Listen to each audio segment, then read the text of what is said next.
নমস্কার বন্ধুরা, আশা করি সকলে ভালো আছেন। আজ আমি একটা অত্যন্ত সুস্বাদু রান্না করব, যা প্রত্যেকেরই পছন্দ। আর আমি করবো হচ্ছে ভেটকি মাছের কাঁটা চচ্চড়ি। আমি বাজার থেকে ভেটকি মাছটা মানে করেছিলাম, ভেটকি মাছের পাতুরি করেছিলাম, ফিলে কাটার পর তারপর যে বডিটা পড়ে থাকে, মানে মাথা বা লেজ বা ভেতরের জিনিস, সেটা মাংস সহ আমি সেটা বাকিটা কাটিয়ে নিয়ে এসেছি। দেখুন এরকম করে কাটিয়ে নিয়ে এসেছি, অত্যন্ত সুস্বাদু।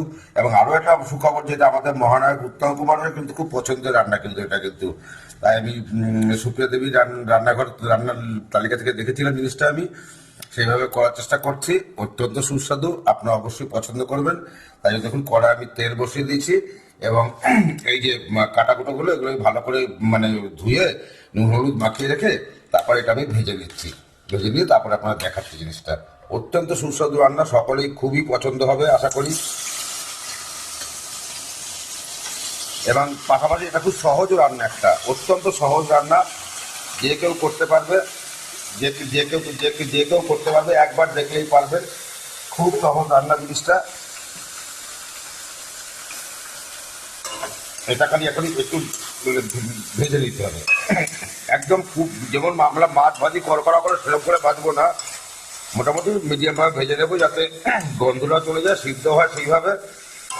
খুবই সহজ রান্না এবং অত্যন্ত সুস্বাদু রান্না জিনিসটা। আপনারা দেখতে থাকুন বন্ধুরা, পরবর্তীতে আপনারা দেখাচ্ছি। দেখুন বন্ধুরা, অনেকটাই ভাজা হয়ে গেছে। এবার আমি এই ছোটো ছোটো করে আলু কেটে নিয়েছি, আলুগুলো দিয়ে দিচ্ছি। এটা আলুটা অপশনাল, আলুটা আপনারা দিতেও চাইতে পারেন, নাও দিতে পারেন। আমার ইচ্ছা করলো, ভালো লাগলে আলু খেতে, ওই জন্য আলু দিলাম। আপনার ইচ্ছা করে আলুটাকে বাদ দিতেও পারেন। আলুটা দিয়ে কিছুক্ষণ কষাবো জিনিসটা।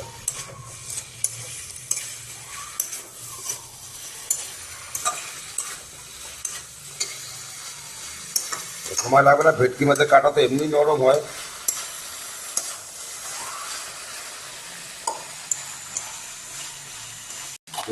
পেঁয়াজটা দিয়ে দিচ্ছি।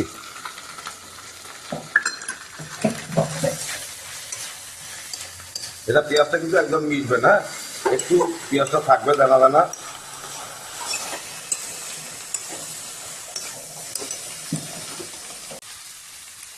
এবার একটু ঢাকা দিয়ে রাখবো।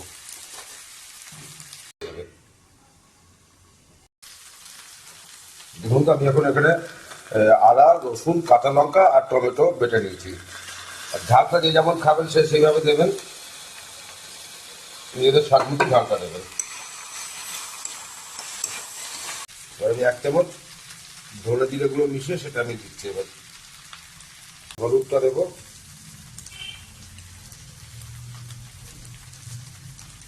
নুনটা দিয়ে দিলাম। আমি তো মাছের মধ্যে কিন্তু নুন একটু মাখিয়ে নিচ্ছিলাম, তো নুন হলুদ মাখানো ছিল মাছের মধ্যে।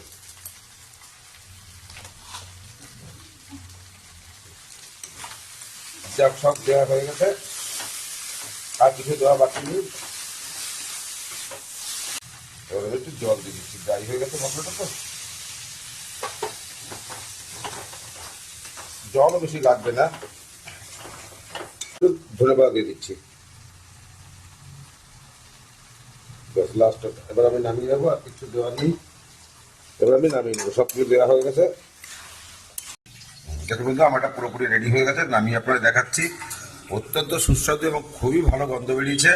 তাই বন্ধু, আপনারা সকলে করবেন, করে কেমন লাগলো আমাকে জানাবেন, ভালো খারাপ সব রকমই জানাবেন, এবং সকলে পাশে থাকবেন।